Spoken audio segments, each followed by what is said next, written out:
हर हर महादेव। सावन मास के शुक्ल पक्ष की तृतीया तिथि को महिलाएं शिव पार्वती का विशेष पूजन करती है। उसे हरियाली तीज कहा जाता है। इस दिन महिलाएं निर्जला व्रत रखती है। इस व्रत को करवा चौथ से भी कठिन व्रत बताया गया है। इस दिन महिलाएं पूरा दिन बिना भोजन जल के व्यतीत करती है तथा दूसरे दिन सुबह स्नान और पूजा के बाद व्रत पूरा करके भोजन ग्रहण करती है। इसी वजह से इस व्रत को करवा चौथ से भी कठिन माना जाता है।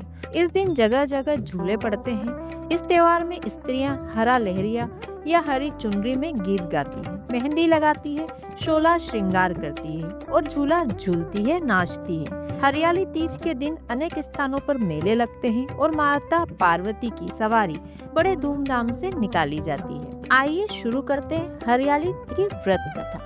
शिव जी ने माता पार्वती उनके पूर्व जन्म का स्मरण कराने के लिए तीज की कथा सुनाई थी। शिव जी कहते हैं, हे पार्वती, तुमने हिमालय पर मुझे वर के रूप में पाने के लिए घोर तप किया था।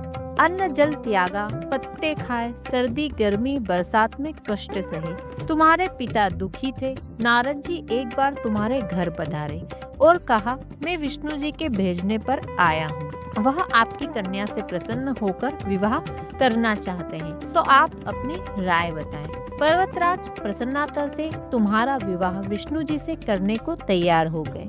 नारद जी ने विष्णु जी को यह शुभ समाचार सुना दिया, पर जब तुम्हें पता चला तो तुम्हें बड़ा दुख हुआ। तुम मुझे मन से अपना पति मान चुकी थी। तुमने अपने मन की बात अपनी सहेली को बताई। सहेली ने तुम्हें एक ऐसे घने वन में छुपा दिया जहाँ तुम्हारे पिता नहीं पहुँच सकते थे। वहाँ तुम तप करने लगी। तुम्हारे लुप्त होने से तुम्हारे पिता चिंतित होकर सोचने लगे, यदि इसी बीच विष्णु जी बारात लेकर आ गए तो क्या होगा। शिव जी ने आगे पार्वती जी से कहा, तुम्हारे पिता ने तुम्हारी खोज में धरती पाताल एक कर दिया, पर तुम न मिली। तुम गुफा में रेत से शिवलिंग बनाकर मेरी आराधना में, मेरी तप में लीन थी। प्रसन्न होकर मैंने मनोकामना पूरी करने का तुम्हें वचन दिया।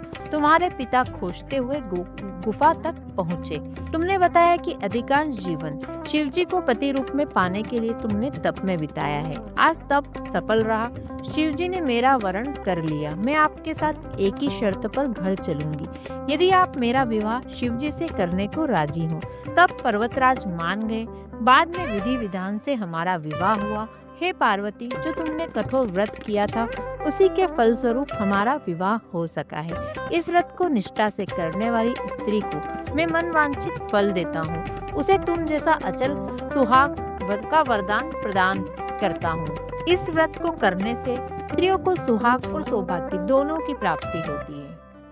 हरियाली तीज के दिन जो व्रत करे या न करे, पूजा करे या न करे, लेकिन सभी सुहागन महिलाओं को एक काम अवश्य करना चाहिए। बांस की टोकरी में 5 सुहाग की सामग्री रखकर किसी सुहागन स्त्री को दान में अवश्य देनी चाहिए।